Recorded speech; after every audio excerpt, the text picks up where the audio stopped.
Sa ating balita, inaprubahan ni Pangulong Ferdinand R. Marcos Jr. ang operations at maintenance project ng 147.26 km North-South Commuter Railway o NSCR mula Clark, Pampanga hanggang Calamba, Laguna.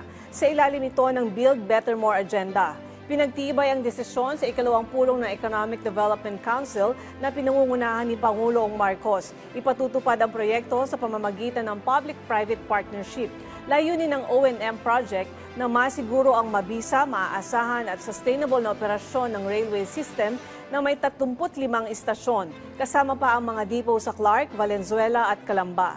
Sa opening year, inaasahang makakapagserbisyo ito sa hanggang 800,000 na pasahero araw-araw na maaaring umabot sa 1 milyon.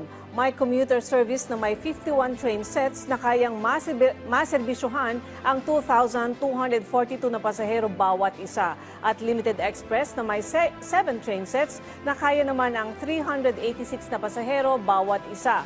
Sa pamamagitan nito, inaasahang bababa sa 3 oras ang biyahe mula Clark patungong Calamba, habang 2 oras naman ang biyahe mula Clark hanggang Alabang. Inaasahang magsisimula ang pre-operations ng proyekto sa March 2026, habang sa Enero ng 2032 ang full operations.